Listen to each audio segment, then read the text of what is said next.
Mike, that joke is bad and you should feel bad.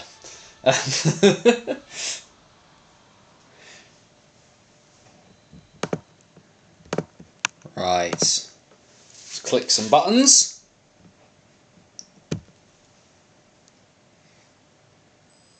There we go. That's what we want. Excellent stuff. Hello, everybody. Good evening. Back where we belong on a Wednesday evening. And as it's New Year's Day, yeah, we're back on the Heineken Zero just because tomorrow's a very busy day, which I'll explain in a bit. But there we go. Good to see people coming in. Andrew, Happy New Year, of course. Jamie, evening. Remember to share the stream out. Hit the retweet button or the repost button and all those bits. We'll just give people another moment or two to get in. Be interesting to see how many people make it out of Swindon onto the show tonight. But that is the nature of it. If they're not already all in the Harvey. Just checking bits and pieces have gone out as much as anything else. Jonathan, good evening, Happy New Year. The bits seem to have been working. That's my neck cracking, which is always a good sign. There we go.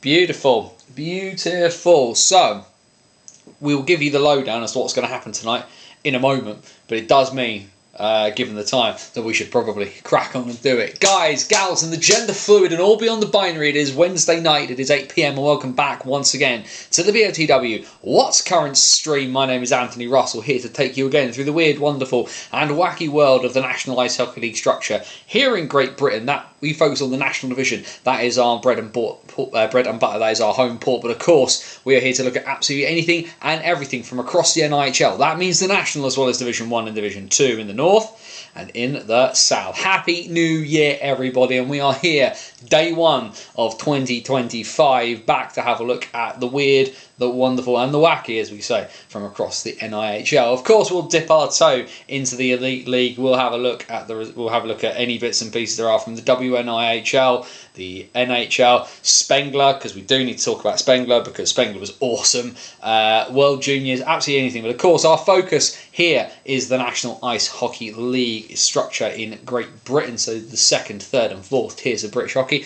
And what a great show we've got for you. Like, it's going to be slightly shorter just because outside of the National Division there have been a sum total of 3 games played over Christmas across the other 4 divisions, 2 of which were in one division anyway. So what we will do, we'll go through the news and the bits and pieces. We'll go through the National Division, the results, the fixtures, all those good bits and pieces, have a squint at the league table. We'll also have a look at any of the games that have been played in the rest of the NIHL. We'll also have a look at the tables and the upcoming fixtures because this upcoming weekend, the 4th and 5th of January, everybody is back to business. But before we go any further, we do need to go through our little bit of housekeeping for all of you folk who are new. These are the bits that you need to know, and for all of you folk who come in regularly, hum along and join in with the words. Bannersonthewall.wordpress.com, your #1 source for all things related to the NIHL and British hockey. You can follow me on my journey through the weird and winding road of British hockey in our Banners on the Road series. Every game I go to gets an in-depth write-up, a good look, hard and fast, into what we went through the day before, and that means that you get the latest issue of In the Box Thinking, which is our sort of little mini-series as I'm doing this sort of run of commentary for the Guildford Flames across sort of the November, sort of the festive period. I did my penultimate game last weekend between the Guildford Flames and the Manchester Storm. I've got my final booked game for the moment with the Flames this upcoming Sunday against Fife, and then I'll be back full time back into the NIHL. But you've got an entire season's worth of stuff from the Elite League to the National to Division 1 to Division 2. A whole lot is there for you to check out over at bannersonthewall.wordpress.com, as well as our Hockey Story series, new pieces in the works. Actually had a bit of a planning day, kind of, over the last couple of days. It kind of equates to about a day's work of BOTW stuff. Planning what some of those pieces are going to be going forward as we try and bring you some more in-depth content. The issue with commentating, I find sometimes, is that trying to do game reports and commentary preparation and the in-depth stuff, is that it's quite hard to spin that many plates, but where I won't be doing commentary quite as regularly, although I have some commentary games elsewhere lined up to start the year. There's just some other bits and pieces I kind of want to talk about with some people. There's some people I want to get on, sit down, have an in-depth chat with. But there is nearly 14 years worth of stuff. 2025 it will be the 14th year of BOTW when our birthday rolls around at the end of March. But there's plenty of stuff for you, whether you like hockey history, whether you like chats with the movers and shakers of British and world hockey, whether you like in-depth game reports. There's plenty of stuff for you to check out over on the website, bannersonthewall.wordpress.com. The other thing we need to tell you about, of course, is we're live on YouTube Wednesday nights through the season here on the What's Current stream. Some of you folk like to join in on the catch-up. That's absolutely fine. A happy Thursday or Friday to those of you that do. But those of you here live on Wednesday night, you know the drill. Down there in the description of the YouTube video is all of the links to all of our socials, Facebook, Twitter, X, whatever we're calling it, Blue Sky, as well as the link to our virtual busking hat over at buymeacoffee.com. /BOTW. I've also now got a link tree that's in the bio on Twitter. linktr.ee/bannersonthewall, and then you get all of the links all in one helpful, happy place that you can kind of just find and click on buttons to do those things you need to do. But as we're here live on YouTube, like the video, share the video, subscribe to help the algorithm, keep that algorithm hamster fat, happy and fed. And of course, the great thing about joining us live is you get to use the chat. Comments, questions, thoughts and feelings, whatever comes to your mind as we're working our way through British ice hockey this evening. Stick it in the chat by all means, but of course if you do want to join the chat, remember the golden rule here at BOTW, that is DBAD. Don't be a dick. Be respectful of other people's thoughts and feelings, and we will all have a jolly good time. And there is news today out of the NIHL, of course, some talk as to when he would return, what would happen when his ban finally came to an end, and the question has been answered. Ralph Sesenis officially allowed to play again now. The 1st of January has rolled around, and he leaves the Peterborough Phantoms for the Berkshire Bees to see out the rest of 24-25. Sesenis, of course, long history in British hockey, Latvian-born, British qualified player, so doesn't take up an import slot. Long history at Solent with the Devils there. Has also played for Basingstoke, also very briefly played for Sheffield, played for Peterborough in 22-23, did really well there. Moved to Bristol, moved back to Peterborough, and then towards the end of last season, of course, was slapped with a 6-month suspension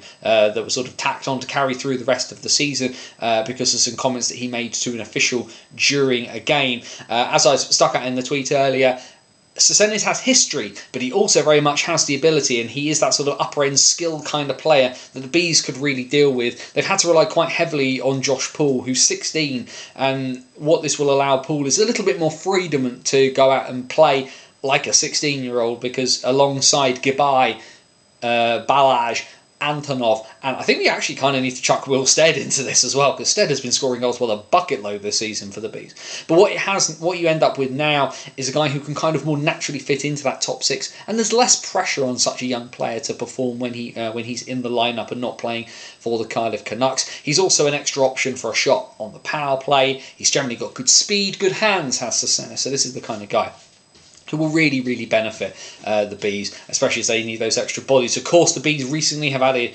good depth options in Josh Martin, who's also returned from a suspension, and Jacob Ranson coming across from the Raiders. So what you end up with, that's a whole line of guys who've now been added to the forward group. Hopefully at some stage, Josh Smith and Hallam Wilson will come back into the lineup fully.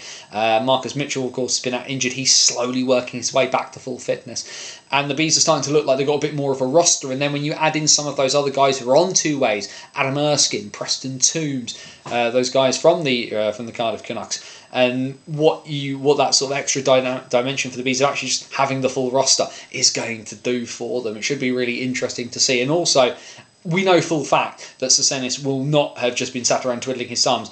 Let's be honest, he's probably been training with the Bees for a while now, if we're honest with ourselves. He's not going to be sat static waiting. You are allowed to train, of course, while suspended. So he will not be at game speed when he rocks into this weekend's fixtures. However, what we will get is a player who hopefully will feel like he has something to prove.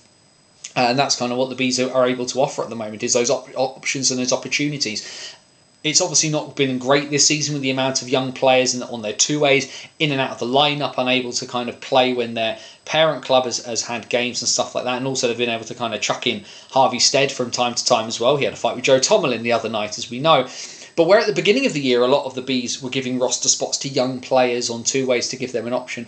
Now that we've hit that middle point in the season, there's those guys who either have become available or want more ice time. And that's where the Bees are now able to kind of step in and say, hey, come join us as we kind of rush towards the playoffs here, because mathematically the Bees aren't out of it. It is going to take a monumental effort to do so. But if the Bees kind of find the way to get themselves going, and Leeds, Milton Keynes, maybe those guys are out of reach, but beating Peterborough, getting wins, trying to get wins against teams like Bristol, Telford, Solway, teams that they've got coming up in the beginning part of the season. They've got Telford twice, across at least twice at home in January and February. So there's options there for the Bees, really, if they can find a way to kind of do it. We will see whether we kind of get any more movements as we edge towards the signing deadline, which will, I believe, again, should be January 31st. It's usually around there.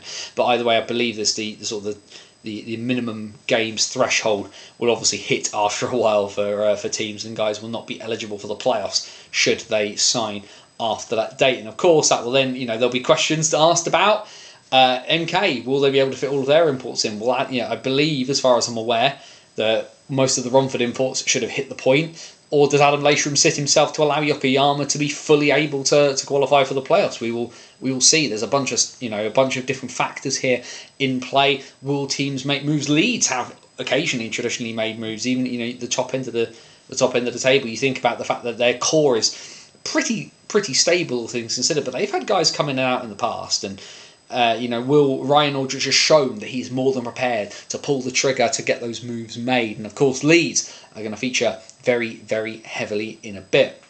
Before we bash on too much more with the National Division, of course, we will talk very briefly about one of my favourite parts of the hockey season. The 2024 Spengler Cup was completed yesterday and won by Swiss side Freiburg-Gotteron, beating the Straubing Tigers of the German DEL in the final by a score of 7-2. Straubing ending up playing their 5th game in 5 days, because such is the nature of the Spengler Cup when you lose games. In the beginning, Straubing had a pretty bad group stage, getting losing both games. A couple of their team talked about the fact that actually they'd struggled to adjust to the elevation in Davos, because it is quite it's up in the mountains, is Davos, and it can be hard. And then suddenly they really hit the ground running. They beat knockout Party beats the knockout Team Canada, and then find themselves in the final, and it was all just a little bit too far. Zane McIntyre, the Straubing netminder, proving to be the MVP for the goalie first line all-star for the tournament, and rightly so. He was superb once he got rocking and rolling. And Straubing, much in the way that Ambry Piotr did a couple of years ago, kind of winning the hearts of the fans in Davos. Obviously, Davos will have no love lost for Freiburg-Gotteron, being rivals in the National League in Switzerland. But obviously, Freiburg justifiably winning the tournament in the end. They beat Davos quite handily, and then just absolutely blew Straubing away in the first 40 minutes to kind of take the contest out of question, as it were. But what it means, what will it see? Will Freiburg be back next year? Answer is potentially. They will probably want to come back and defend their title. Will we see Straubing back? Because, like I say, they kind of won the hearts and minds of teams. Won't get a KHL side, but Kärpät Oulu from Finland proved a very, very popular team as well. We, of course, will see Team Canada back, but we will probably see some kind of turnover. I venture we will not see Kärpät back next year. I venture we will not see Pardubice, who were quite disappointing, all things considered. Pardubice are one of the big money players in the Czech Extraliga, and ultimately kind of disappointed out in the quarter-final stage. And I think a lot of people, myself included, expected them to go a lot further than they did. But either way, Freiburg wrap up the 96th iteration of hockey's sort of greatest sort of tournament that's important, but it doesn't mean anything in the same sense. Love it, absolutely love it. What I don't love is the fact that a jersey would cost me nearly £170, which is mad considering they're all screen printed. But lots of fun. Hope you guys enjoyed it. It was obviously on YouTube, free hockey on YouTube of that kind of high quality. And for me, actually much more entertaining than the Champions Hockey League, just because the teams that go into it take it seriously. And it's much more, it's obviously quite compact and quite compressed, and therefore quite intense as it goes. You get 2 games of hockey a day to enjoy for for a couple of days, and then you kind of get the big finale finish, as it were, to end on New Year's Eve, which was great fun for me because I was looking after, my wife was working, I was looking after my son, so I took my son bowling, came back, sat down, and then watched hockey and had my lunch. What better way to end 2024, all things considered. And of course, the other big ender to hockey of 2024 last night, the NHL Winter Classic between the St. Louis Blues and the Chicago Blackhawks from Wrigley Field, which not a great result for Chicago, but Chicago are tat this year. But Wrigley Field looked superb. It looked like in a fantastic atmosphere, in a fantastic setting. It just visually looked really, really good. Looked amazing. It's a shame, really, that British hockey is not in that position where you could really do an outdoor game. I think you could potentially, maybe, get away with doing an outdoor game between Sheffield and Nottingham in a place like the Athletic Stadium in Sheffield. But I venture the cost would prove, without huge amounts of sponsorship, would prove really, really difficult to do. But that's probably the closest we get. Maybe Sheffield Belfast or something like that if you held it at the right time.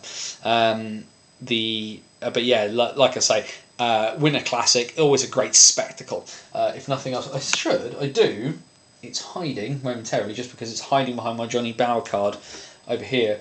But I have the Caps Penguins Winter Classic puck that a friend of mine was at, so he sent that across to me.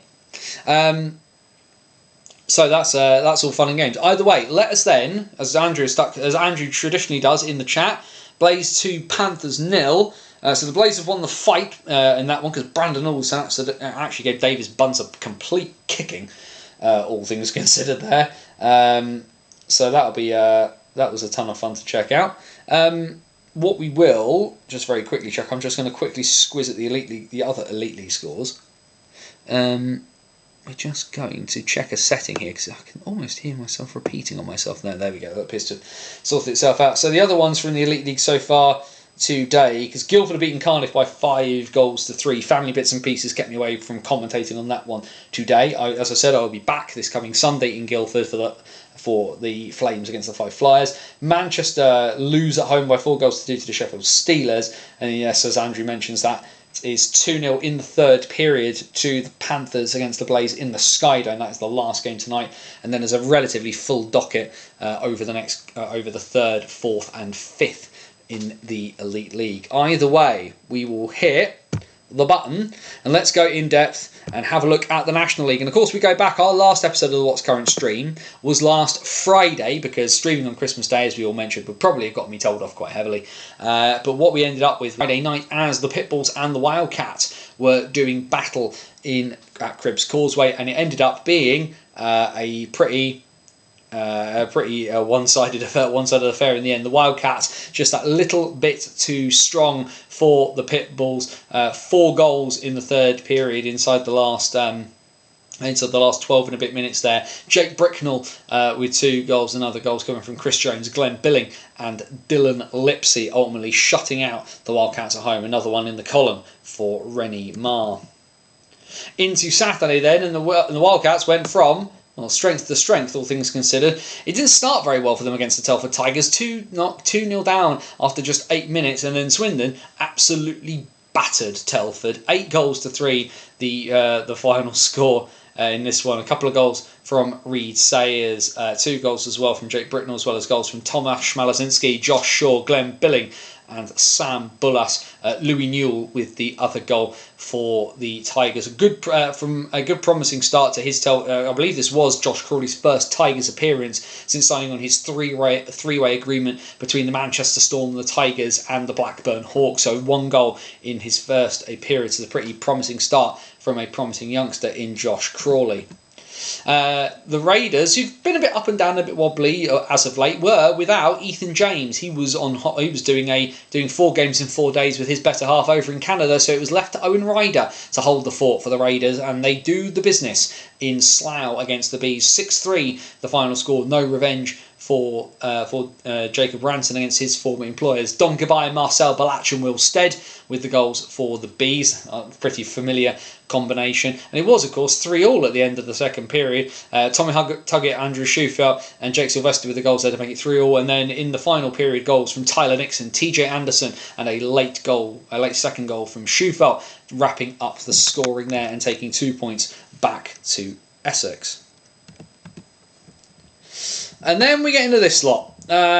Obviously, no massive love lost. But this one did not go down well. And it's been a tough few days, all things considered, for the Sheffield Steel Dogs. But this one was all in their own hands. 4-1 up at the 40-minute mark, thanks to Walker Summer, Nathan Ripley, Sam Tremblay and Nathan Ripley. Johnny Cornell had the lone goal for the Seahawks through 40 minutes before the Seahawks turned everything on its head. Bobby Chamberlain, James Spurr, Josh Hodgkinson and a game winner at 51-15 from Lee Bonner steals the points from Ice Sheffield for Matty Davis's side. Just something popping up in here. Sorry, Andrew. Up in Dumfries on Saturday evening, the Sharks ran the champs close, but the champs are the champs for a reason, and a 5-3 win for the Leeds Knights at the Dumfries Ice Bowl. Nolan Gardner, Liam Stenton with 2 goals for the Sharks, whereas Kieran Brown with the hat-trick, as well as goals from Jordan Griffin and Innes Gallagher scoring on his return to Scotland, got the 2 points. The Knights continued their good run of recent form and stopped the Sharks' recent winning run. And then it was the local derby, and of course MK and Peterborough, no love lost. And of course we've talked about how frustrating it seems to have been for MK fans, top of the table, but still seemingly not happy about a lot of things and losing at sort of crucial moments. But they put their opponents to the sword in this one. Martin Susters, Tim Wallace, Carter Hamill, Corey McEwen and Harry Gulliver with the goals for the Lightning. Cam Huff and Jarvis Hunt on the board for the Phantoms in this one. A lot of Sunday's games over the weekend were a bit of an about-face, and of course Leeds is Solway's shortest journey of the season, but more points for the Knights. They take all 4 from the weekend. Matt Barron, a hat-trick from Kieran Brown and a power play goal from Finn Braden with the tallies for the Knights. The lone goal for the Sharks coming from John Dunbar in this one. A 0-point weekend for the Sharks. Not ideal, as they still look to try and keep Telford at bay in the playoff race. And it was also a 4-point weekend for the Raiders, having won in Berkshire the night before they headed back to Essex, and a bit of a tighter game. The Bees were at one point 3-1 to the good in this one, but ultimately the Raiders managed to turn it around. Adam Rossbottom, a first Bees goal at least certainly for Roman Cathcart, and a goal for Marcel Balach for the Bees on the power play. For the Raiders, Andrew Schufelt, 2 from Jake Sylvester and 2 from Sean Miller get them over the line. That late goal from Miller at 59-26, sealing the deal. And then, well, I did some numbers during the week, and I don't know if you didn't see the tweet, I'll explain it to you now. If you are 4-1 down in a game of hockey, the chance of you coming back and winning sits somewhere in the region of 5 to 10%, roughly. To do it on back-to-back nights in the way it multiplies out, the chance of it happening is between 0.5 and 1%. And it's the 1% Hull Seahawks in this one. Again, this time 4-1 down after 27 minutes and 12 seconds, and the Seahawks come back to win again. And it was a case at the end of old Steel Dogs doing the damage. Walker Summer, Jonathan Phillips, 2 for Walker Summer, 1 for Jonathan Phillips and 1 for Ivan Björkley-Nordstrom, short-handed in fact, making it 4-1 in response to James Spurr's early goal. And then Hull just found another way back, this time at home. Owen Sobchuk, Johnny Cornell, and then the 2 old Steel Dogs, Lee Bonner and Jason Hewitt, come up clutch, and the Seahawks get a 4-point weekend, having been 4-1 down twice in 2 days. Irrespective of whether you like Hull or not, you've got to tip the cap to them. That where it's been the form has been very wonky for Hull recently, certainly over the last month and a half. It's been very, very up and down. If you're wanting character, then you are going to get character. And this was, of course, the first game back in Seahawks colours for Declan Balmer, having originally signed on, then said he wasn't going to be around, is now back and back in the lineup. And you know, a lot of people talk about how big he was for Hull last year, 30 odd minutes a night, 40 minutes at times, and he was overplayed almost into a hole. But now, having had a massive rest, Balmer is now back fit, and maybe not at game pace, but should be in a position where he will be up to speed very soon. And that Seahawks defence has been a little bit Hull-esque, shall we say, of, well, it doesn't matter, we will score one more than you anyway.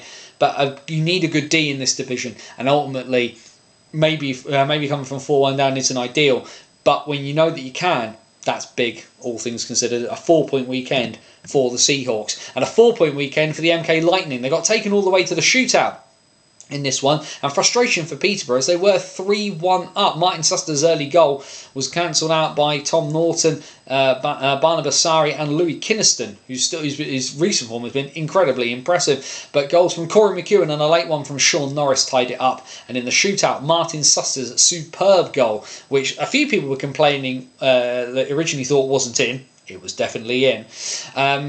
And the Lightning take 4 points out of the weekend. The Phantoms left with the lone extra point from losing in the shootout.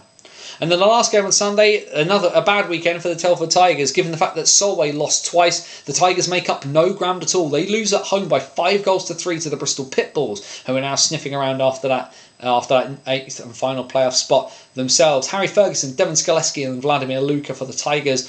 2 goals from Bailey Harewood, 2 goals from Nick Price, and another goal. A very impressive performance, a very impressive recent run of form as well from Jay King since his return to the National Division. And the Bristol Pitbulls has settled in really well under Barry McKenzie and Tony Redmond. A very popular fan favourite already at Cribbs Causeway is Jay King.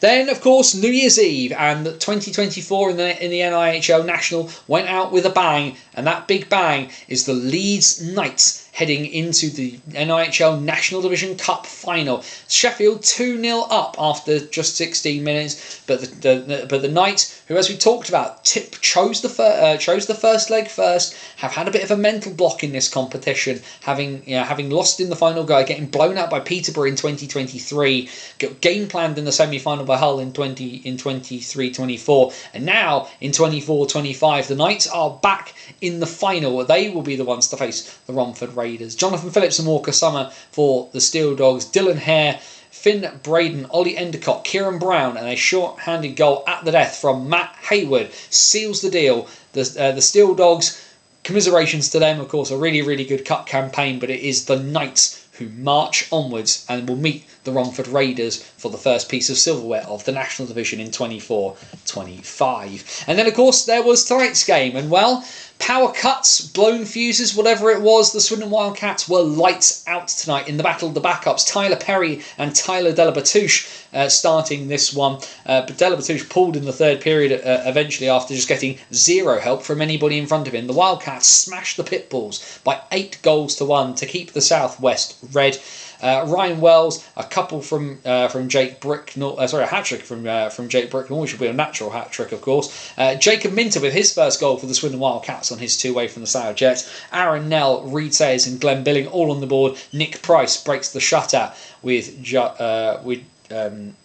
46, what's that, 74 seconds to go in that one.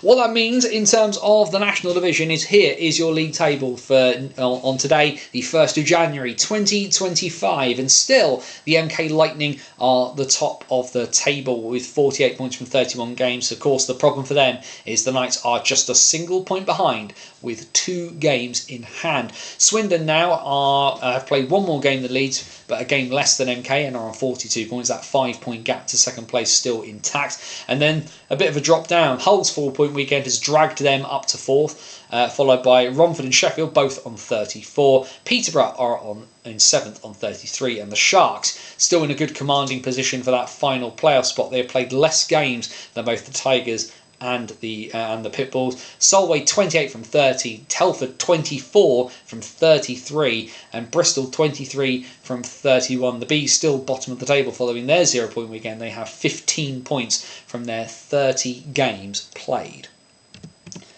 Which of course means we now need to have a quick look forward to the fixtures. Of course, the fixture graphics brought to you by the fantastic Max Van Mullen, who's having an absolute gangbusters season for the Romford Buccaneers in South 1.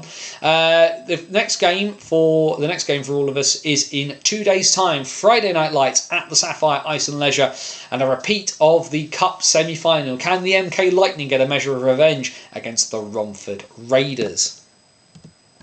Then this upcoming Saturday, the 4th of January, as everybody starts heading back towards normality and back to work, hiss and boo to that, we get a full docket of 5 games in the National. Bristol host Peterborough, Leeds take on Hull in the Yorkshire Derby, MK welcome the Bees to the Thunderdome, Solway take on Sheffield, who'll be looking to get back on the horse after a pretty tough weekend, and Swindon take on the Romford Raiders.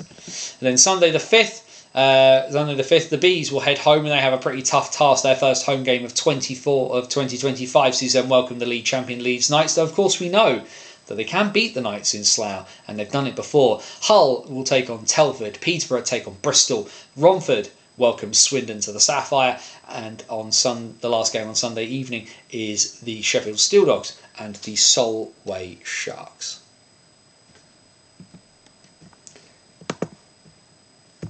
Just hit the buttons there.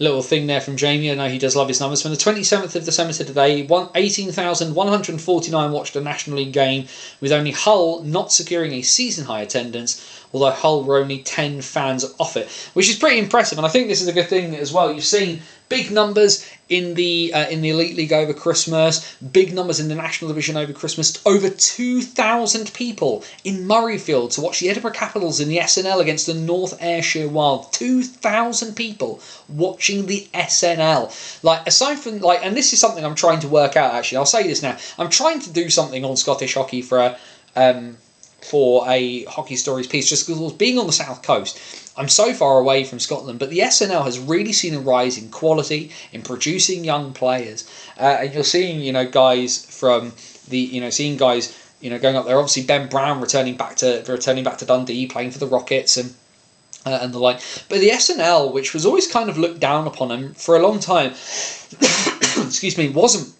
It was a league that was a bit of a sort of a head scratcher, has suddenly gotten really good, developed really well over the last couple of years. And for the fact that 2,000 people are rocking up for an SNL game is massive, massive stuff. Huge numbers as well done in Division 1 over the weekend up north between in the sort of the Tyne-Tees Classics between Billingham and Whitley. I saw as well that Blackburn had 900 recently in for a game. That's pretty massive for a North 1 game too.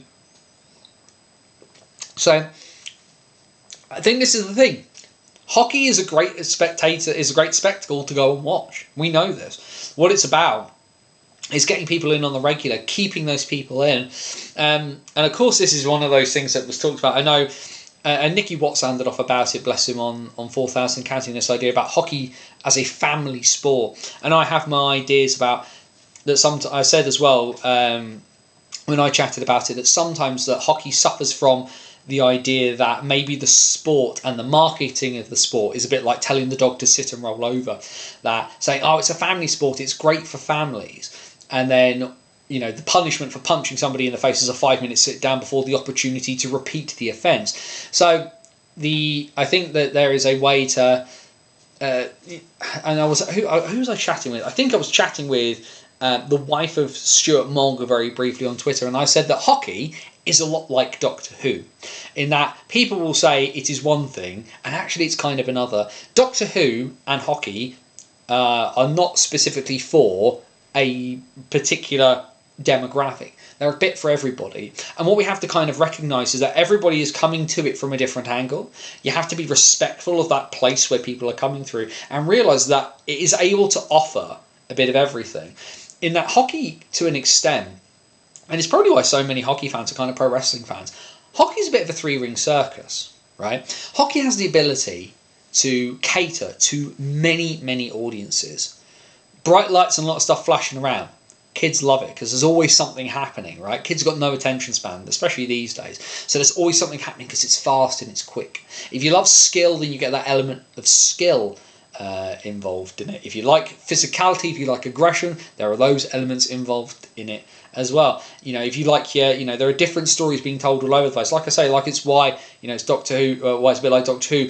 People who love it obsess over it. People who don't obsess over it can sit down and watch it and enjoy it. And you just have to kind of be respectful of the point and the place where everybody's coming through to kind of meet at it.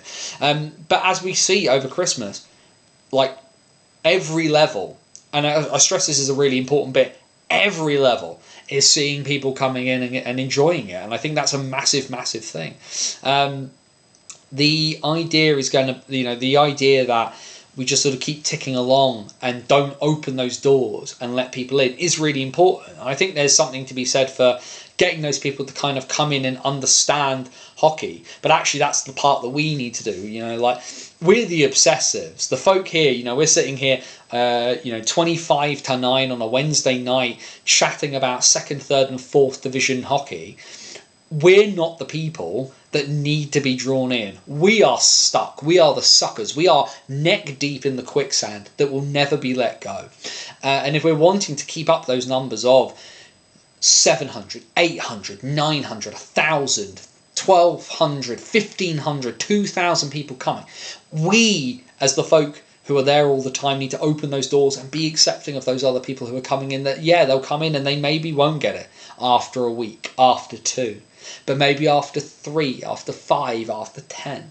And that's, that's kind of on us. And I think there's also other chunk of things down to it, like developing people properly and, making the sport a welcoming place for people who are not who are not just, like white middle class people. We need folk from different backgrounds, different gender identities, different sexualities, different ethnicities, getting more people involved in hockey so it looks a bit more like your average everyday street in Britain is probably not a bad thing. It's a bit, and actually Dave's made a really good point here as well. When I think of it, it's a family sport. I don't think of the punch-ups. It's the behaviour and the language of the fans, I think, as most are sat within earshot of kids. With all due respect, I think that's probably been one of the bigger issues for Romford as a place, Dave. And I know you're a Raiders fan, but it is the common complaint of people when they go to Romford that it sounds like everybody's effing and blind every 5 minutes. And that's not to say that you are one of those people doing that, but it is a criticism levelled at Romford as a place. And it's like I say, I actually don't mind if a couple of adults are stood next to each other. Like, hockey is not a place. I'm not here to tell grown adults how to do bits and pieces. But if you've got a kid next to you, that kid is a kid. Kid doesn't need to deal with adult language until a kid is an adult, right? So as David said, they're here in the chat. Kids don't need to hear people call the ref a see you next Tuesday. Absolutely not. No reason for it at all. You can, and I have, yelled things at officials when I thought that they have been inconsistent, made an incorrect call. But I don't swear at them. I think we can all manage not to kind of do that. And yeah, by all means, if you're having a chat with your mate, like you've got 2 adults conversing with each other, 2 adults should be allowed to converse with each other as adults converse. And sometimes that will entail swearing. Some people don't like swearing. That's absolutely fine. And I try my level best not to swear on here just because this isn't the kind of the place for that. I rarely get that cross where I feel the need to do that. But if you've got kids around you and you're yelling out songs and chants and things like that, you don't need to swear. Like the kids don't need to hear it. Let the kids deal with adult language when they're adults. Or at least be in a place where they can have a conversation with a parent to explain to them what the words mean, what the context is. Because the last thing you need is some kid picking up a word from hockey they don't understand and then repeating it in class, right? It's just silly. And ultimately we can, too many people don't want to be responsible for the power and impact of their words. They want the freedom of speech. They want to be able to say what they like. Well, the thing is, of course, if you chuck a brick, but you chuck it straight up in the air, that brick's only going to come down in one direction. That's on top of your head. So the freedom to throw a brick does not mean freedom from where that brick is going to land if you aim it in a bad place. What's Mike said here? PR struggle is manpower, as clubs can't afford to pay people, and some clubs may not like someone new outside bringing in new ideas to help them grow. That's very true. A lot of good PR is a long-term plan, which is not seen as popular as it doesn't boost things now. I'd say that's a really good. I'd say that's actually something that's kind of plays into a lot of my criticism that I've had of a lot of places in British hockey over the last couple of years is short-termism. Because it works now, we maintain the status quo because it's working now. And the problem is that the ability to grow and change will make things better, not just now, but later too. So if you want swearing, 4,000 and counting has you covered. And this is the thing, right, is that's what Nicky's brand. And Nicky is more than entitled to that, because you know what you're getting. This is the thing, like, if you know what you're getting yourself into, there's no shame in that. Nicky is unapologetically Nicky, and it's why a lot of people like him, because a lot of what people see on the stream, and it's not to say that I feel that I am inauthentic in that sense, but Nicky is Nicky, right? There is very little filter with what Nicky says and does. What you generally see on the show with Nicky is Nicky, and that's why people like it, because in a world where people have kind of, and sometimes I bemoan the lack of nuance in discussion from time to time,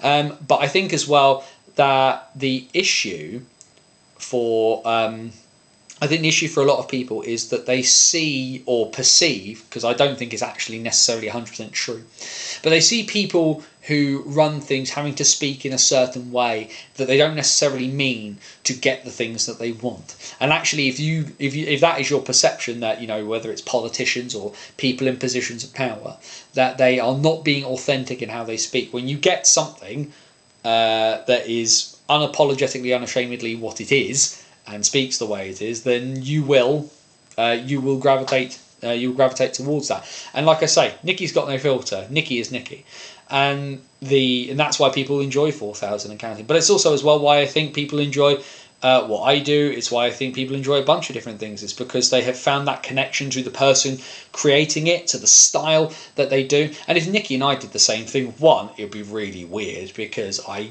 do not have the experience of playing, but I present things in the way that works for how I present things. So that's what works really, really well. Nicky and 4,000 and counting, when they had Mac and Ali doing bits and pieces, we never tried to be each other. And I think that's why there's space for so many different places, because people will do things in different ways. You've got, if you think about, like, A View from the Bridge is not the same as 3-on-3. If you look at some of the Elite League bits and pieces, which is not the same as, this new podcast that's come out of Hull, the Slapshot Collective. Those guys, of course, have just launched their first episode, and it's different from Macca's Talk Hockey. So, there's space and ways to do things. For balance, we had a ref swear at a group of us at Bristol last week when he forgot himself for a moment. In fairness, it's the first time he's made me smile. Speak to refs off the ice, H, is what I'd probably say on that one. I know Raiders have that issue, but as you've said before, it's very much a minority, and the minority are decent welcoming fans. The majority are decent welcoming fans for people new and old and travelling fans. Yeah, I mean, this is the thing. Some people have had horror stories, and a lot of people will tell horror stories about Ron Valley Way, but a lot of people enjoy Romford, and I think this is the thing as well. If you know what you're getting yourself into, it's not a problem. And I think that's kind of the thing. If somebody new was ever next to me in Basingstoke and they asked me a question, I actually had it in Solent right at the beginning of the season, sort of midway through. When was Solent versus Slough? I want to say October, when I was there for that. And there were some people sat next to me who were clearly there because they were relatives of one of the players. And they'd never gotten the opportunity to see them before. They obviously knew that they played ice hockey. It's like, they're playing right down the road, let's go watch them. And they did not understand. They hadn't realised the clock stopped, for example. And so when they asked me a genuine question, I gave them a genuine answer, and they kind of suddenly understood a little bit more. And yeah, it's a bit odd or hear people around you not quite getting some of the nuances, especially when you're sitting there, looking into much more kind of granular detail about what's going on. I'm wondering why the defenseman has circled back around the net in that particular option, and the person next to me is wondering why the referee's got his arm in the air. So it swings and roundabouts in that sense. But a short answer is the same thing I've always said. There's space for all. Everybody can kind of come in and do their thing. And whether hockey or not, whether people want to brand hockey as a family sport or not, I don't personally personally feel that that marketing specifically works. I think what you promote it as is what it is. Ice hockey is entertaining as ice hockey. You don't need to give it necessarily bells and whistles on that front. Jono, good evening. Good evening. I will leave that one in the chat. That can stay in the chat with zero context for everybody else, and they can figure that one out themselves. But as Jono has come in, we will go and have a look at the rest of the NIHL as it stands at the moment, which I can actually go back to this page, because if I click that button, it clicks onto this one, because there have been a couple of games in North 1, and it has been the Tyne Tees Classics between the Billingham Stars and the Whitley Warriors playing back-to-back this past weekend. The only games in the North over the last couple of days. And the Stars, well, the champs are the champs for a reason, and they get their 19th win of the year. Didn't start brilliantly for them, though. Jamie Ord getting the Warriors on the board first. But 2 goals in the space of 19 seconds at the end of the first period. One from Lucas Dowdle and one from Ian Brown. His 40th goal in his 22nd game of the league, which is crackers. Had the Stars back on top. And from there, the top end of the Stars took over and did the business. Goals from Michael Elder and Chris Sykes making it 4-1 before a late goal from Phil Edgar making it 4-2 on the delayed penalty, as Darren Stattersfield was called for, something that didn't make it onto the game sheet. But either way, the Stars outshooting the Warriors by 50-33 to do the damage in that one. And then that led into Sunday's game at Hillheads.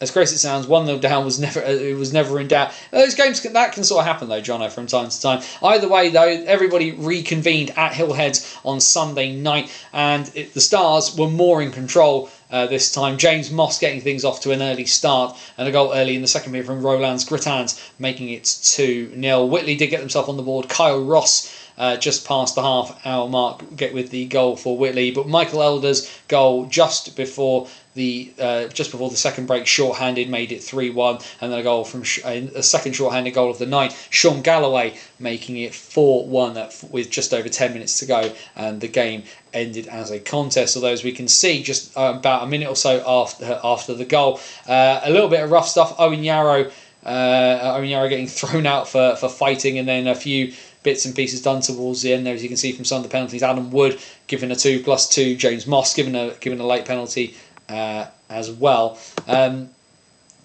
did Billingham start winning? It's been a while, all things considered. About 3 years ago. Yeah, that's probably fair from on that one, Jono. What that means is that we can have a quick look at on day 1 of 2025. We can have a look at the North 1 table as it stands. And as we can see, thanks of course to Joe Scutts from NIHLstats.wordpress.com, the absolute legend in the British hockey space for all he's done.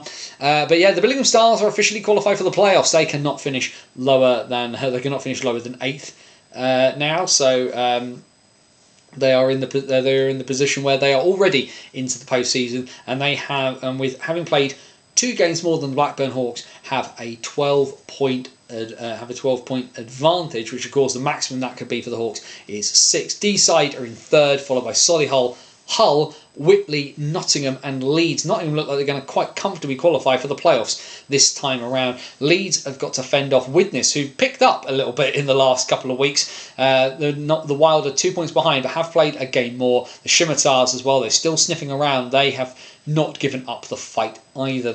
Although they are bottom, they are still within shooting distance, although they have played 3 games more than the Knights on that front.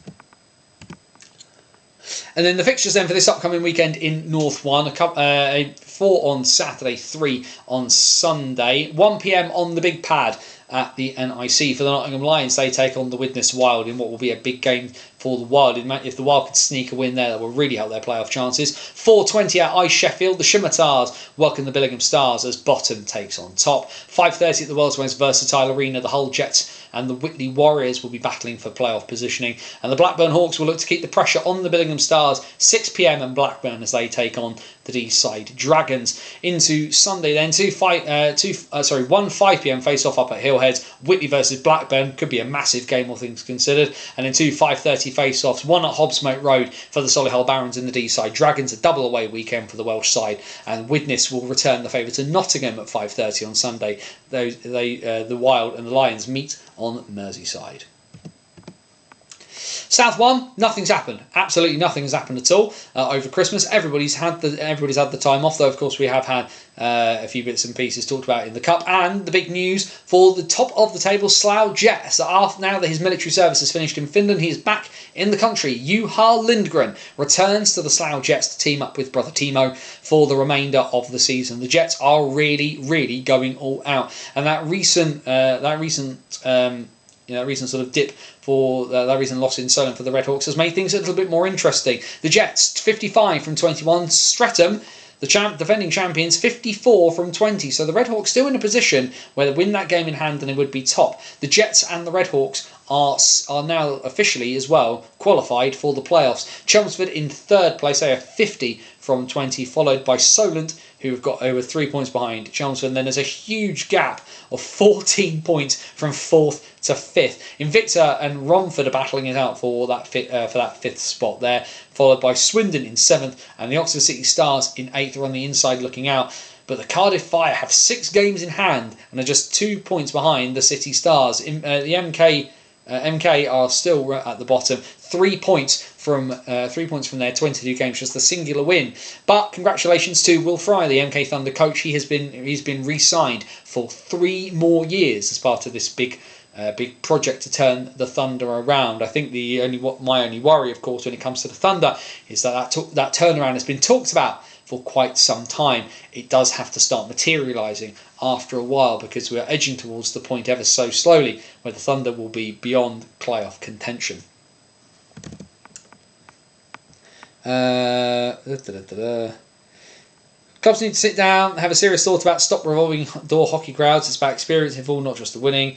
Throwing out all thoughts to get people thinking, that's all. When inside the box, your view from things are from the inside. Need to step out and look over. Yeah, and I think there's nothing wrong sometimes with kind of getting that outside perspective. It's good sometimes. I find it quite hard to convince people from outside hockey to come in and try it. But maybe that's because they know I'm so deep in it that they don't want to. They're a bit worried about offending me. So that's probably a problem for me on that front. This weekend in South 1, then a couple of games on Saturday and on Sunday. 5 p.m. down in Gosport, as is tradition. The Solent Devils back to action. They take on the MK Thunder. 5:45 down. That's on Sunday. I will learn to read. 6:30 at the Hangar this coming Saturday. A League and Cup game because. Fine, between the Slough Jets and the Chelmsford Chieftains. Both sides have already qualified for the semi-finals. That's at 6:30. And 7 p.m. down in Cardiff Bay for the derby, the Cardiff Fire and the Swindon Wildcats. Sunday then, I'll get this one right, 5:45 in Chillingham between the Invicta Dynamos and the Solent Devils. Always an interesting tie, that one. 6:30 at the Link Centre for the Swindon Wildcats and the Chelmsford Chieftains. Hopefully the fuses last out this time. And then 2 6:45 face-offs. The MK Thunder take on the Cardiff Fire, and the champs, the Streatham Redhawks, take on the Oxford City Stars. No action in North 2 this past weekend, everybody on their Christmas holiday, so we'll have a quick look at the league table. And well, as we have known and we've chatted about so far this season, the Sutton Sting and the Telford Tigers were going head to head, and the Sting have the early advantage for that win over Telford. Telford's only loss of the season so far. The Sting 19 from 19, although both Sting and Tigers now qualify for the playoffs. They cannot give it due to the fact that Bradford's maximum is 43 and Telford's being 46. Given the nature of the way the fixtures lie out, Telford and Sutton are both in. Billingham in third, who are 9 points behind Telford, having played the same number of games. Altrincham In fourth, Coventry, Kingston, Bradford and Sheffield from the inside looking out. The D-side Ducks 5 points off a playoff spot and haven't played a game more than Sheffield. The Nottingham Lions 2 have just the 1 regulation win all season. They are 1-15 on the year so far. Fixtures in North 2 this upcoming weekend then, just the 3 on Saturday. The Kingston Sharks doing the usual. It's a 12 p.m. face-off at the world's most versatile arena for the Sharks. They welcome the Nottingham Lions. 6:30 at the Sky Dome for the Coventry Blazers and the Billingham Buccaneers. That could be a very interesting game, all things considered, with good playoff connotations there. And the Sutton Sting look to go 20-0 as they take on the D-side Ducks. On Sunday, the Ducks themselves go back home. They take on the Altrincham Aces, of course, who cemented their playoff spot by their cup semi-final spot by defeating the Ducks the other week. The 5:30 p.m. in Bradford sees the Bulldogs take on the Sutton Sting. So the Sting going for 21-0 by the end of the first weekend of January. 6 p.m. in Telford for the Tigers 2 and the Coventry Blaze, and 7:20 on the small pad at the NIC for the Nottingham Lions and the Sheffield Titans. That is a League and Cup game. Neither side can qualify. And then the lone game in the south over the course of Christmas, and as you can see from the result, a big one. Peterborough's unbeaten record was stopped by the Phoenix up in Peterborough, and the Phantoms return the favour. All undefeated records in the south are gone. Peterborough win in overtime at the Spectrum. Sol Studley with his 10th of the season, putting the Phoenix 1-0 up by the end of the first period.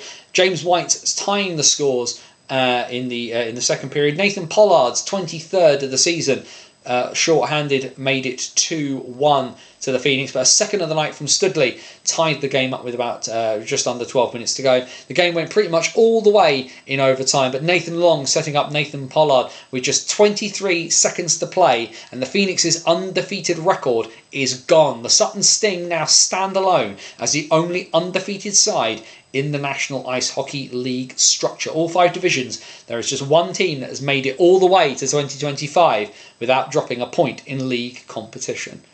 A pretty end-to-end game, a really, really exciting game. And sometimes you're a good team and you're on the end of the result that you don't like. But these two sides are really going to go to war. Whoever blinks first could potentially lose the South 2 title. So the table as it stands is this. As you can see, Guildford still very much in a good position because they have 6 games in hand and trail Peterborough by 16 points. And those of you who do maths, the Phoenix, if they win out on those games, would be top by 2 points. But at the moment it stands like this. Peterborough qualified for the playoffs, 39 from 15. Haringey 27 from 12. Invicta 11 from 25, and Guildford 23 from 9. Below them, the Oxford Rising Stars still batting at 500 at the moment. 6 and 6 for them, 18 points. Followed by the Cardiff Canucks, who have 14 from 13. The Solent Junior Devils, who have 3 games in hand on the Canucks, have 9 from 10, and Chelmsford have 5 from 8. Bristol are level on points with Chelmsford, who have played 2 games more. The Lee Valley Lions, who started so promisingly and had a really good run of games between the league and the Eddie Joseph Memorial Cup, just have the 1 league win, unfortunately. They are bottom of South 2 with 1 win from 12 games so far. And then this weekend, not much in the way of games, but the Guildford Phoenix will look to get back on the horse, having lost in overtime to the Phantoms. They return home on Saturday to take on the Solent Junior Devils at 5:30, and 6:30 p.m. the Peterborough Phantoms will look to avoid a potential banana skin as they take on the current 3rd place Invicta Mustangs at 6:30. 6:15 on Sunday, the lone game on Sunday, and a big game for the Bristol Pitbulls if they want to make the playoffs in South 2. They travel to the Oxford Rising Stars.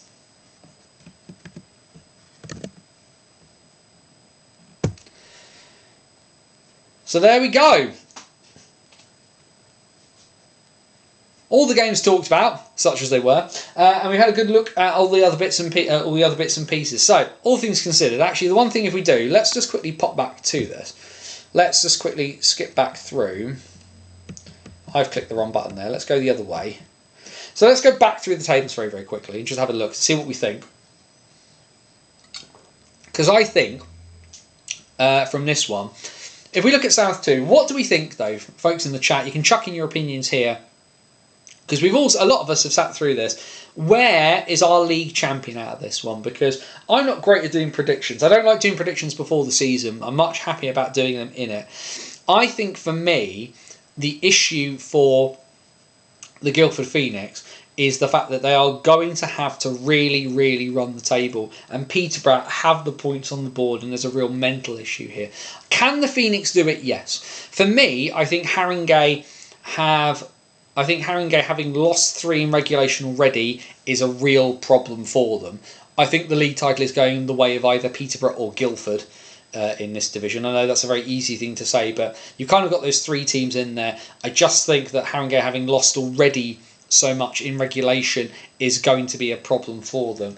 I also am struggling to see where Bristol win the games, and Chelmsford are going to struggle to get wins against the top end sides, but Bristol need to find a way to overcome the fact they played 2 games more than Chelmsford at this stage in terms of making the playoffs. I personally feel that Bristol have got a bit more quality, but I'm not sure whether they got the depth on this one.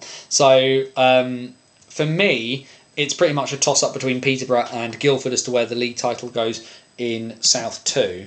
If we skip back to... I've done it again. I've pressed the wrong button. So I'm so used to going one way. We need to go the other. North 2.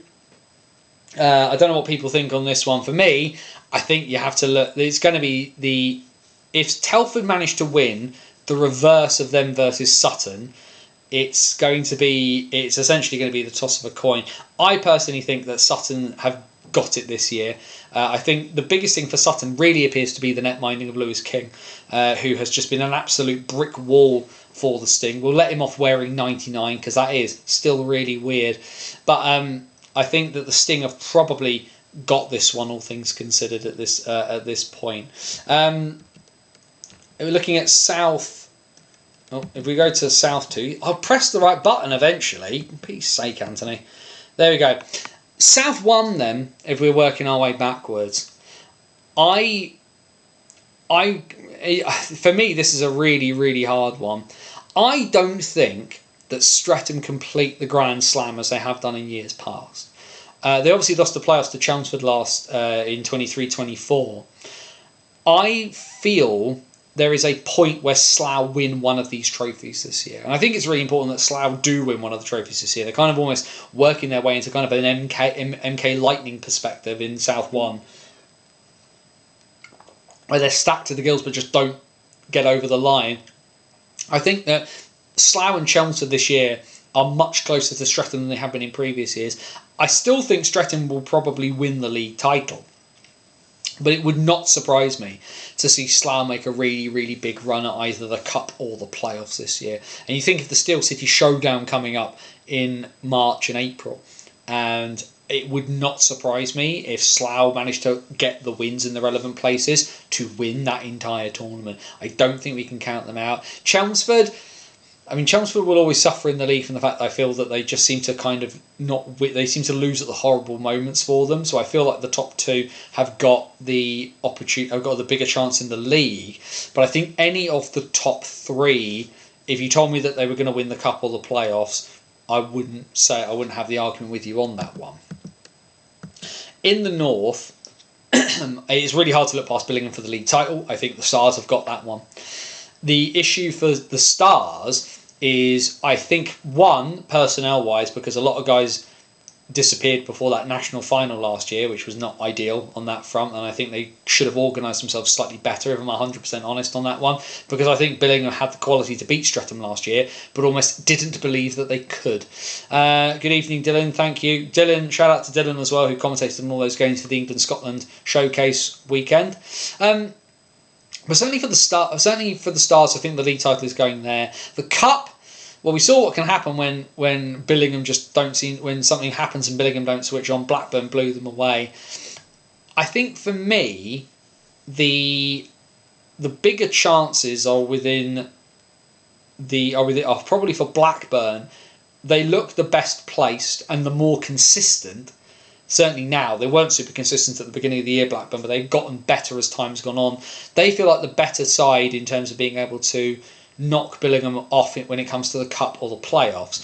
Now, the big X factor in all of this, And it sounds horrible to kind of put it on one guy, but I am fascinated to see what happens to Jake Witkowski when playoff time comes around for D-side, because he has experience of doing much better things at higher levels than North 1. And that's no denigration on North 1.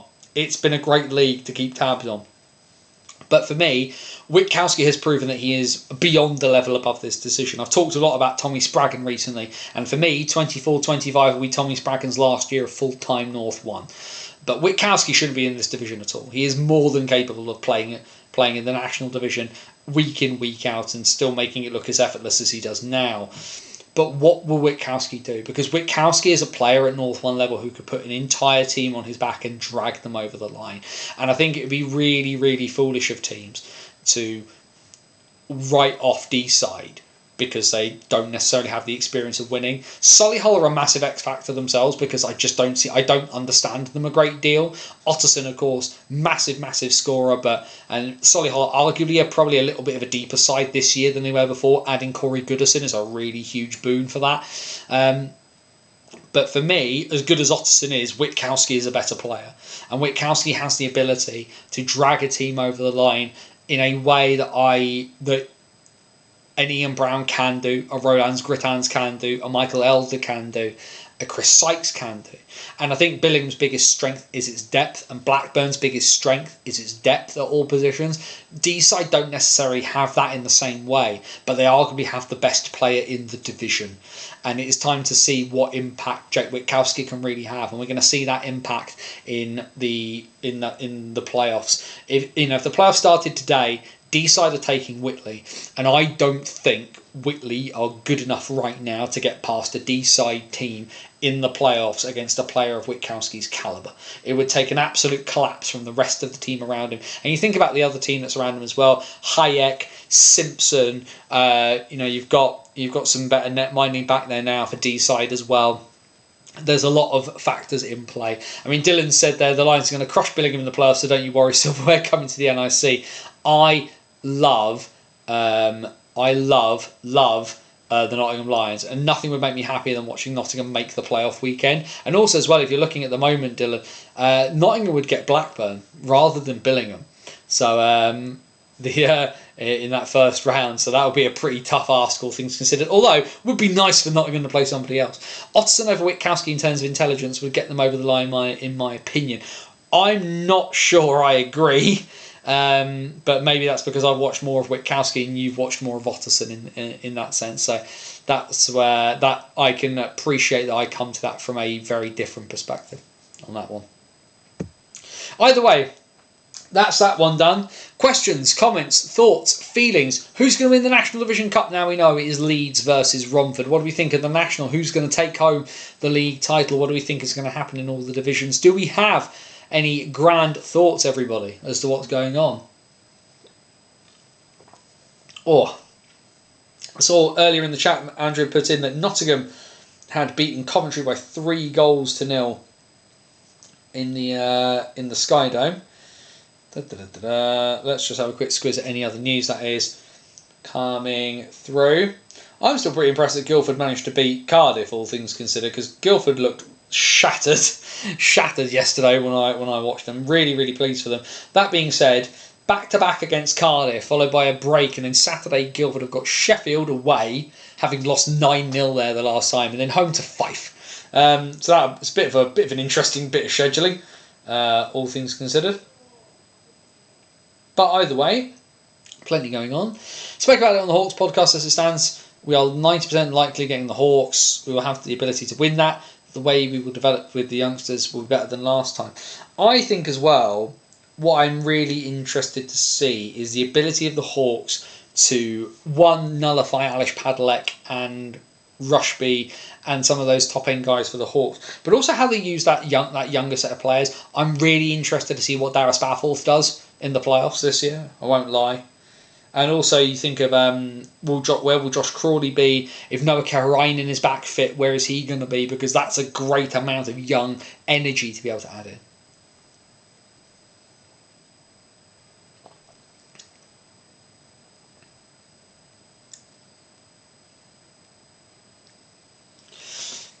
Probably way off, but these are my predictions. Leeds to win the league, Swindon to win the playoffs, Fife to leave the Elite League, not necessarily moving to the National, 4 imports next year.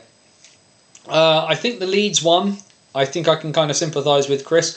Swindon to win the playoffs is not impossible, but I feel there's the two opposing sides of that argument, right? On that one. Swindon's imports are much better suited this year to what's going on. I mean, obviously Malazinski was always going to be here. Bricknell I'm really interested to see because, of course, being Canadian, you're kind of hardwired for the playoffs, and Wells is a really, really intelligent hockey player. My issue with Swindon is they don't always do well when things get really physical. And Swindon people who'll be listening to this after the fact will moan about me for this, but I say this a lot, but I also generally end up being right. Swindon are not physical enough as a side when in the crunch when they have to kind of play that physical style. And I don't mean like, oh, everybody wants to fight everybody. We saw today fighting Tyler Plews is about as sensible as punching a breeze block. But those games where the intensity is physically up and the space is taken away from Swindon, they do struggle. And their defence is too set up for moving the puck too much. They're not very good at just slowing the game down, holding the position and pushing forward, sort of grinding their way forwards. They're always looking for the quick pass. And I understand why. And it works really well for Swindon. But Swindon as well, have not won a trophy for some time. And for me, it feels like a lot of the time Swindon repeat the same mistakes. In terms of how they make up stuff. And like I said, I feel that Ed Bradley and Wells are too similar. I feel that Bebris on D adds exactly the same thing. And it's a conversation I've had with a bunch of people like Joe Scutts, like with Tom Graham and with other people and stuff. It's too many people doing too many of the same things for them. They need difference, I think. And that's where Bricknell actually up front has been a much better addition. It's been a really good addition where they kind of sort of added by subtraction. You took away Lubuele and Tower and got in a guy who kind of does a little bit of both of those roles, but not one and not the other, and it's worked out really well for them in that sense. Bricknell, I think, has been a really, really good addition, although when I've seen him at times, he has a tendency to kind of drift in and out. If he locks in, he's great. What's it saying here? Just go back up in the chat, sorry. Dave, hypothetically, if the SNL and NIHL merged, where would the SNL slot in? Are they good enough for the National? I think some of the teams very much are. I think some of the teams are not. I don't think putting North Air into the National would go very well at all. For me, and I see what Dylan's written here about comparing SNL to NIHL 1, I would probably agree with that, with the feeling that potentially you could look at bringing the caps up. What I would do though is I would not necessarily merge it per se, but I would, if there was a merger, I would be asking teams in the SNL what they wanted to do. Because for me, if you bring in the SNL, you merge into what is the National Ice Hockey League, and you have a Northern Conference, a Midlands Conference, and a Southern Conference. In that sense, or you do South, Midlands, North, and Scotland, and have 4 divisions at Div 1 level. You try and do sort of like a Southern League of the Midlands and the South, and do conferences, and then you do a North and Scotland League with conferences, and working your way towards divisions, conferences, North and South in that sense, and then having a national champion of Division 1 that way. As you've just asked the question, I'm trying to work this out in my head. But like Edinburgh would be absolutely fine in North 1.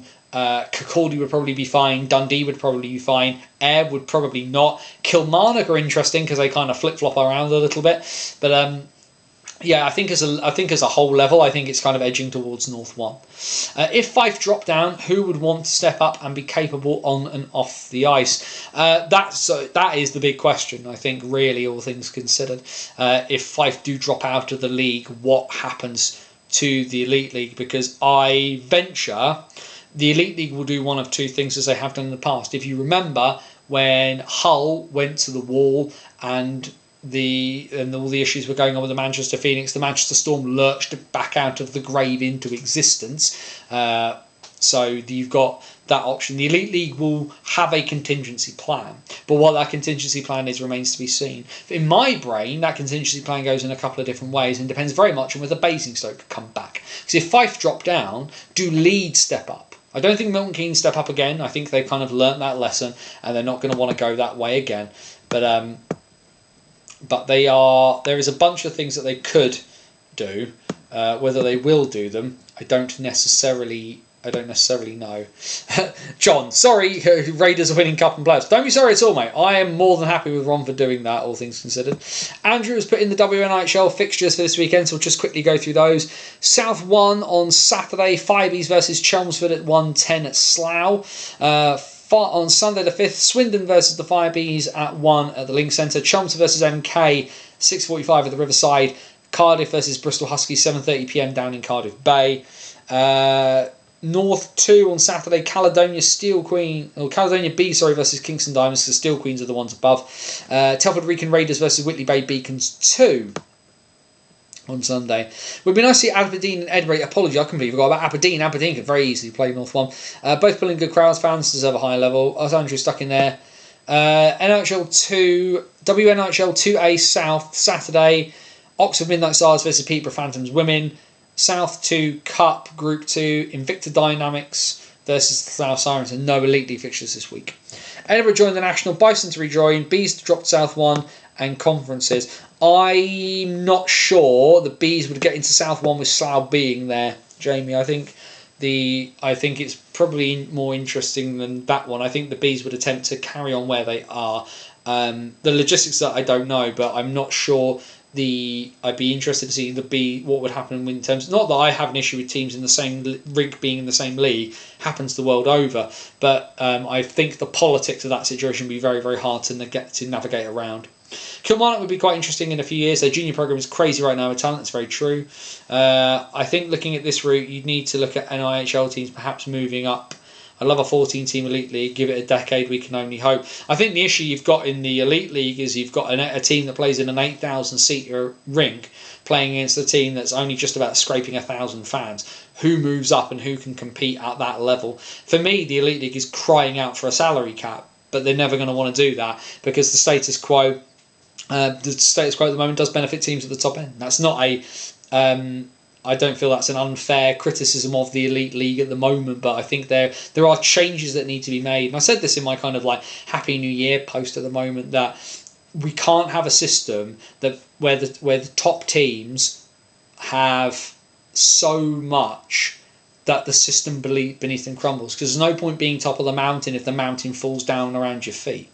And I think that's something that sometimes kind of gets a bit lost. We're so good at pushing things up, but we kind of have to look at what comes below it. Because in my brain, and people won't like me saying this, the Belfast Giants and the Lee Valley Lions are as important in this structure as each other.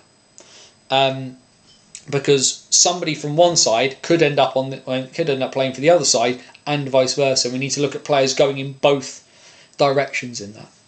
Who has the highest attendance, Bees or Jets? Maybe they swap. The Jets, to my knowledge, don't announce their attendances. The Bees average is obviously on the National Division website. The Bees and Jets games I've been to, the attendances have looked roughly the same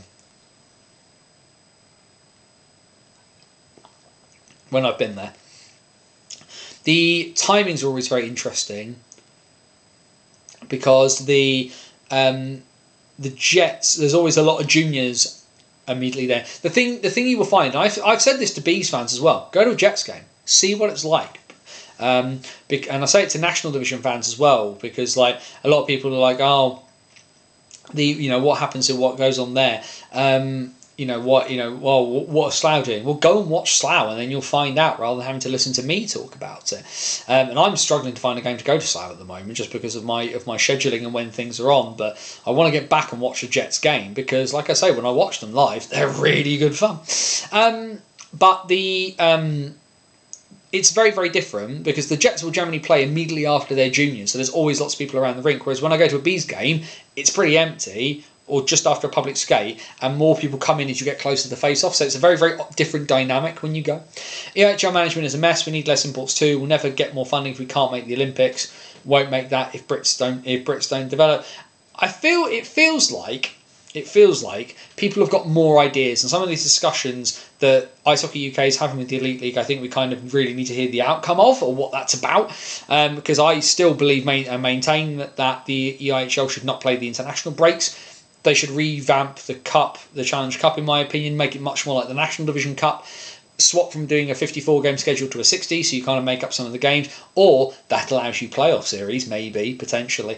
But you also then don't have to play every 5 seconds, and you can get rid of the Challenge Cup in its current format, and then the international breaks are free. And it'd be great for the GB national team. What does Jamie say here? But the issue Anthony Bees continuing in the national could be the lack of player pool with Bison returning.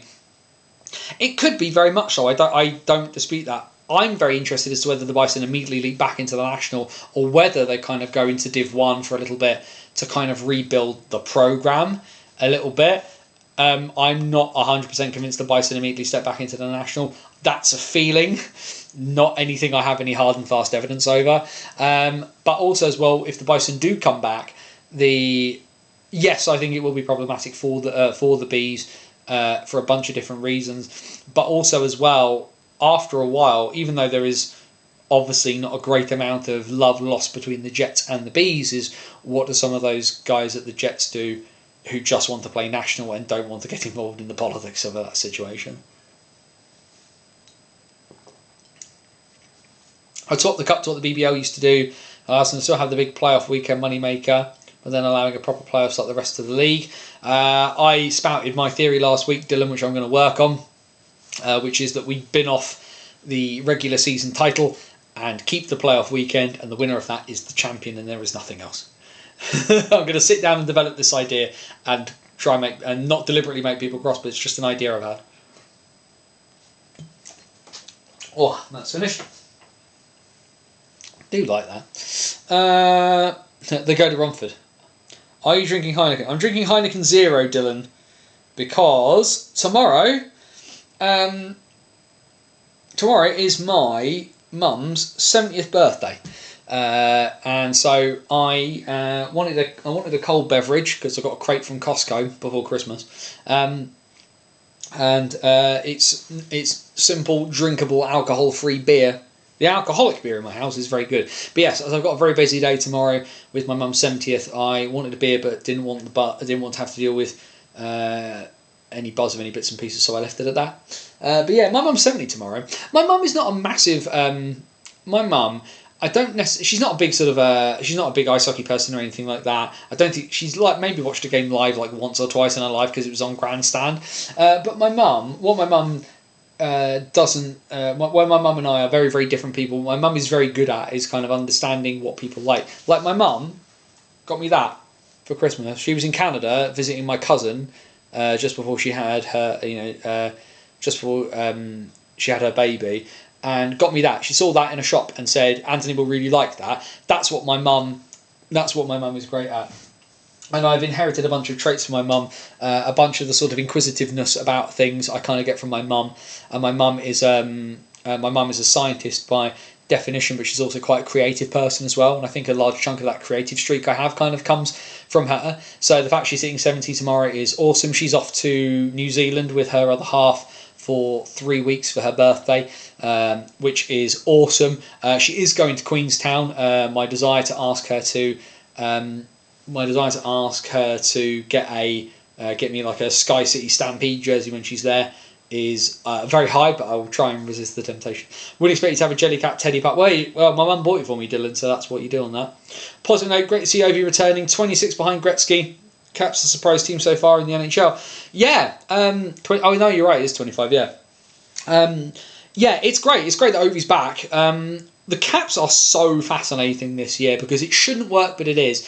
I don't know how well we do in the playoffs, and as a Caps fan, I want us to win the whole thing. Of course I do. But I'm fascinated what this team does in the playoffs, really. I think we need to sign both. If Thompson and Lindgren as netminders both want to stay, I think we sign them now, please. Because I think the fans will accept I think the Caps fans will accept not winning the cup if they kind of make the conference final. I think the conference final is kind of hitting that point where it's kind of the goal now. I want the Caps to win it, and I think the Caps can win it, because it's kind of, but it does feel a bit like we're running on vibes more necessarily. We're not the most talented team, but it's working really well. And that's really interesting, because especially where I've said that as soon as Ovi gets the record, he's retiring and we're blowing this team to kingdom come. But it's starting to feel a little bit like they believe they can do it. For the Caps, I think the issue will be what and if they do anything at the trade deadline, because how and what do they strengthen? Where do they pull those bits? For me, I think the problem is they've got so many guys they kind of need to play, the young guys coming up, that you pull in this sort of veteran on a rental. What are we going to have to give up to get them? And who is it going to push down? I mean, you've seen the issue with Hendrix Lapierre, for example, who just doesn't quite seem to be able to get over the hump. For me, suddenly becomes massive trade bait, because there are teams in the NHL who are lower down who he could go to and could play every night and it not be an issue for right now. But I kind of want to keep Hendrix Lapierre. Conor McMichael is now untradeable. Imagine an outdoor showcase of hockey in the UK featuring UK teams. Well, I did mention that earlier, Mike, about maybe doing like Sheffield versus Nottingham at like the Athletic Stadium in Sheffield as a winter classic would be good, kind of thing. So I think there's options there. There's definitely a bunch of things that can be done, I think, but it's like I say, cost. Cost is always the biggest issue for anything in UK hockey, because everything is. Everything seems to cost £1 bajillion. So, Anthony, it's such a weird dynamic, but it's working. Secondary scoring is still a little worry, and maybe that's where the Caps look. Of course, with Ella now, Lars Eller now on IR, the depth, third, fourth line depth scoring, third line scoring would be really, really good. But third line centre was such a massive issue for the Caps. They got Ella back, who's now hurt again, which doesn't help a great deal. World Juniors, of course, we've got the quarterfinals of the World Juniors coming up. Of course, USA beating Canada on New Year's Eve, which of course will make nobody happy. But the quarterfinals take place tomorrow, 5 p.m. UK time. Sweden versus Latvia. Of course, Latvia, the big darlings, having beaten Canada in the shootout the other day. 7:30 p.m. UK time. USA versus Switzerland. 10 p.m. UK time. Finland versus Slovakia, and then midnight on Friday morning is Czechia versus Canada in the World Junior Championship. So that should be very, very interesting. It does feel like the USA are wagons in that tournament though. Panthers at City Ground would be beautiful, way too expensive. Meadow Lane maybe for attendance reasons, way too expensive. Forest or County are both going to want tons and tons. Although with UK Christmas market and stuff, an outdoor game might grow the game massively and be worth the investment. I just think the amount to put a big enough pad somewhere to do it is going to be the issue. Latvian lad as a Telford Junior. I did see that mentioned, but he did leave Telford quite a while ago. Like, it's a bit like Cardiff. It's like people trying to claim Nathan Walker as British because he was born in Cardiff. But yeah, no. Great that Telford was a stop on his journey. That's really, really good. But I think he's been out of Telford quite some time before he ended up in the Latvian junior team. So I think we kind of need to do that one. City Ground is owned by the council. Now that is interesting. I didn't know that. I thought the City Ground was owned by Forest. I'm going to see actually. I'm going to go see Nottingham Forest before too long, because I got tickets for me and the boy to see Bournemouth versus Forest. So that'd be good fun. Up the proper Reds, I think, on that front. Come on, the South Coast is ours and all that. Right, last call. Questions, comments, thoughts and feeling. Thoughts and feelings, anything else? Technically, Walker would have been eligible for GB, though. No, because he played junior hockey in Australia and Czechia, so no. He's rightly played for Australia, where he grew up. And it's a bit of a shame he's not been able to play at Worlds for them over the last couple of years, but we'll see what happens on that. It'd be great for him to be able to kind of play in Worlds again for Australia. I think it'd be a bit of a game changer. Like Matt Carunia and like Greg Oddie, like looking up and there's Nathan Walker. I play in the NHL. I play in a barn in Arena. Like Xander Wardlaw skating around. Walker would have been eligible for GB at a point, yes, but Walker has played zero hockey in Great Britain. Never played. He left Britain when he was, I want to say 18 months or 2.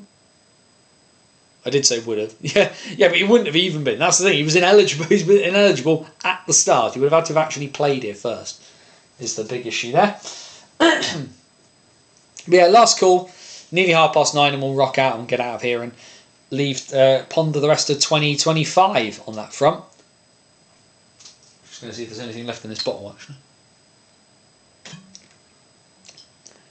When will tickets details for commentary be announced? I would probably expect some detail before the end of this month, Jamie. I don't know how many concrete details on that, but I would expect, given the fact that ticket details are coming out for the Steel City Showdown at some point in this month, that we will hear about commentary as well. Thoughts on the weekend of junior hockey? I didn't get to watch as much of it as I would have. I like the format. I like the idea. It felt like there was a little too many games because kids shouldn't be facing off at 6 o'clock in the morning, in my personal opinion. But like the idea, like the concept of using the Christmas holiday for school to get kids in and do these bits and pieces.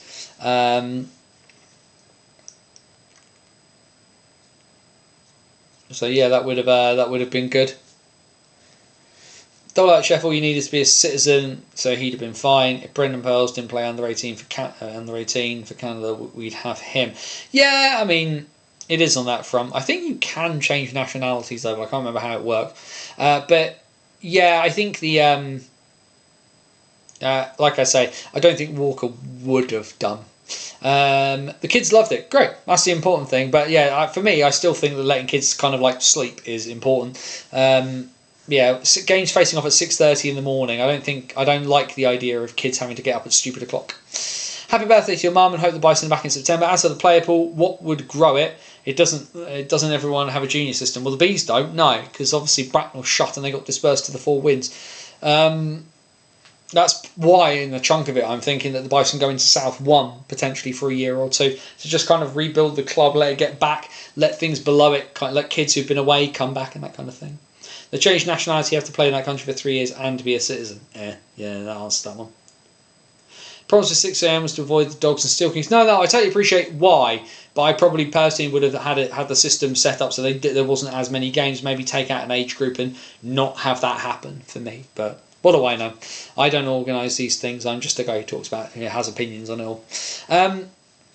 Right, I think, given that we've hit 9:30, we will call it there. Bannersonthewall.wordpress.com, your number one source for all things related to the NIHL, as well as I'll toot my own horn. The best coverage of British hockey. There we go. It's good and it's different, and if you enjoy it, that's really, really awesome. The Banners on the Road series, my long form, in-depth pieces where I look at the last game that I went to. Of course, that is up on the website now. That was the Guildford Flames and the Manchester Storm. My last game of commentary currently booked in for the Guildford Flames is this coming Sunday between Guildford and Fife, and then I'm back full force back into the NIHL doing bits and pieces there. So lots and lots of stuff to read about there. You can also check out our Hockey Stories series, long form in-depth, looks at a bunch of other bits and pieces, kind of from the 19th century to the present day, behind the Iron Curtain, into war and beyond. Interviews with the movers and shakers of British hockey, world hockey, historical looks at bits and pieces. I've got a history piece that I'm kind of working on, but I kind of just need a bit more to flesh it out, just because I found a particular character who is so bonkers that it makes no sense. And I just want to write about it a bit more, but I just need the time. The back catalogue of the BOTW podcast is there. Dice Hockey, our free-to-download tabletop ice hockey game, is there as well. All we ask is that if you do enjoy that, if you download the game and you enjoy it, please donate some money to Parkinson's UK. But either way, we are edging towards the 14th anniversary of Banners on the Wall this up at the back end of March. All of that stuff is there to check out at bannersonthewall.wordpress.com, facebook.com/bannersonthewall. If you like getting the news through your Facebook feed, hit the like button on the page there. All of the links to everything that goes onto the website and the YouTube channel, everything will find its way through onto Facebook as well. Twitter, X, whatever we're calling it, is at BannersOTW, the best place to keep up with me and my sort of rolling commentary on British and world ice hockey. We're on Blue Sky, bannersonthewall.bsky.social if you're on there as well. And of course, there is the virtual busking hat at buymeacoffee.com/BOTW. We're never going behind a paywall. That's just not how I want to do things. But if you, but it costs to exist, and it costs to do things, and it costs to host things. Like, didn't cost to do the quiz, but those are fun bits. And if you enjoy the content that BOTW produces that I put together for you guys, if you want to support, buymeacoffee.com/BOTW, chuck a few quid in the hat over there. If you don't have the money to support, then don't waste, spend money on the things you need to do money for. If you can't afford for that. That's absolutely fine.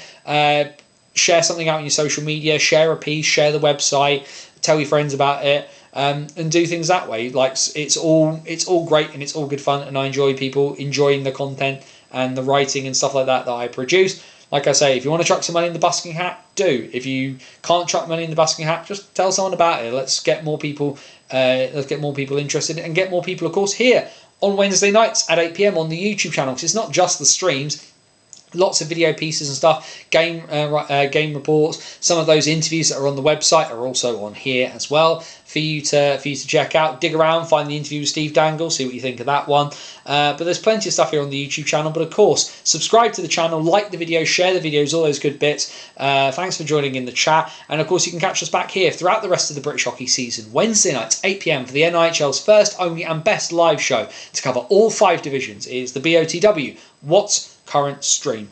Happy New Year to all of you folk. I said it last time, but I'm really, really pleased. It's great, isn't it, that it's kind of landed on Wednesday. We're going to get to start 2025 with a bang all together, setting ourselves up for what's to come, because the business end of season is now very much in sight. We have Cup semi-finalists in Div 1 and Div 2, Cup finalists in the National.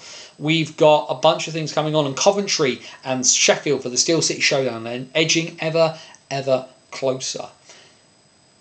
I said in my thing the other day, may 2025 be your springboard or your safe haven or whatever you need it to be. I sincerely thank you for all of your support during 2024. I got to do a lot of really, really cool things, and a lot of that is based off of the platform that you guys have helped me build. I need to be a bit better at kind of blowing my own trumpet from time to time. I work really hard, I feel, to kind of put stuff together and do what I do. I don't half-arse my effort when it comes to what I try to do. There are things I could do differently. There are things I could do better. I'm sure that there are. And it's why I try and keep people in my life who try to challenge me and kind of poke me in those directions. And I can't always take every bit of advice. But you need good people around you to kind of build me up. And the community that has kind of risen out of some of the stuff, and particularly here on Wednesday nights, is really, really good fun. And I really, really enjoy it. And I'm really thankful for all of your contributions to, for talking about stuff and enjoying things and this, that and the other. And like I say, I work hard to do it. But it's a lot of fun. And it's a lot of fun because you guys make it a lot of fun. Be happy. And if you aren't happy, you can't be happy, then please, wherever you are, please, please, sincerely, do your best to be safe. As my friend Scotty Watts would say, take care of yourself and somebody else. For bannersonthewall.wordpress.com, this is Anthony Russell saying stay safe. And so long, till next time.